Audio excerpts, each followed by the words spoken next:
There are times in history when having a delusional leader isn't going to affect much. Now is not one of those times. We're living in an age when the everyday decisions of delusional leaders are costing thousands of lives. Western nations worked tirelessly to promote the Arab Spring in Tunisia and Libya and Egypt and Syria and Bahrain based on the most empirically falsifiable assumption in history, namely that all people really want is peace and democracy. As the protests turned into violent riots, calls for jihad, demands for Sharia, and outright civil war, our leaders waited patiently for reality to suddenly line up with their theories. They're still waiting. ISIS could have been stopped more than a year ago by diverting a few $1 million worth of supplies to the right people, but our leaders laughed at ISIS. There's no way this sort of brutal extremism will ever catch on. In the land of the religion of peace, the peaceful Muslims just won't stand for it. How's that theory working out for everyone?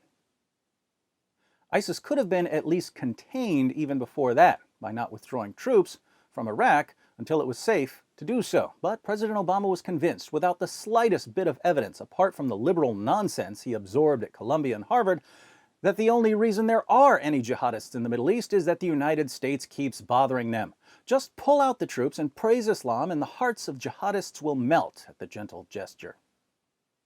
Fast forward through the epic bloodbaths and beheadings and rape fests that followed. Have our leaders learned anything?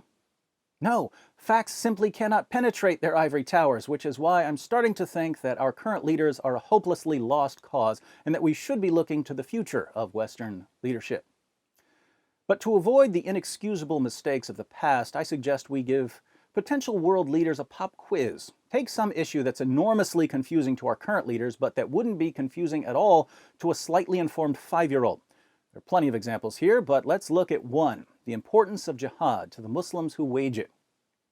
Why is jihad so important to certain Muslims that they'll leave their homes, their friends, and their families to travel to a distant land they've never seen before and lay down their lives for Allah? It's a jobs problem, right? We'll start the quiz by reading a few short passages from Islam's most trusted source on the life of Muhammad, Sahih al-Bukhari. Sahih al-Bukhari, 2785. A man came to Allah's messenger and said, "Guide me to such a deed as equals jihad and reward." He replied, "I do not find such a deed." According to Muhammad, is there any deed that brings greater reward from Allah than jihad? No. Sahih al-Bukhari, 2787.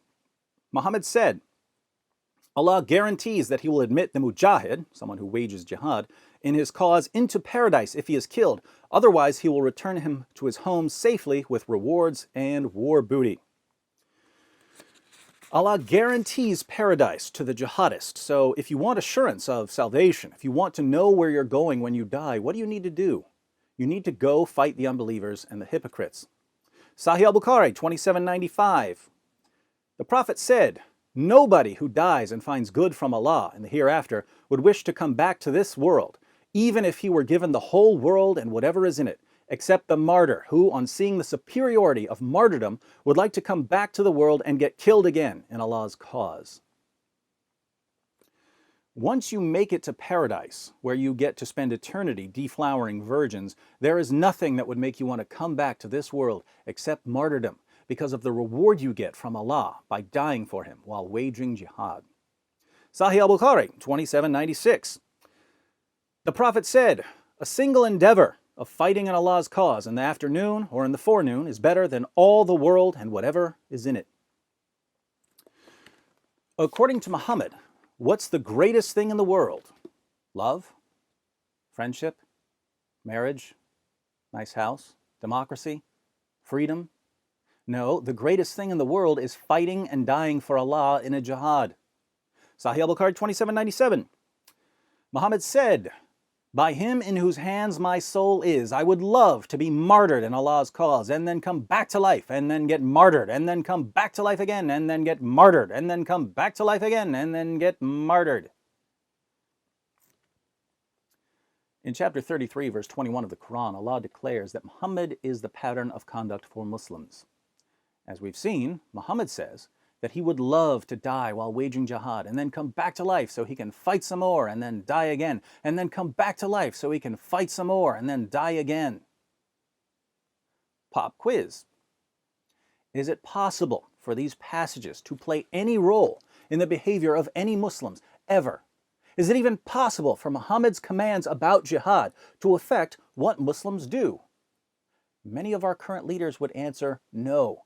They believe that there is an impenetrable wall between what Muhammad commands about jihad and what Muslims do. These leaders are willing to rest the safety of the world and of all future generations on a wall that exists nowhere outside of their own delusional minds. So we turn to the future.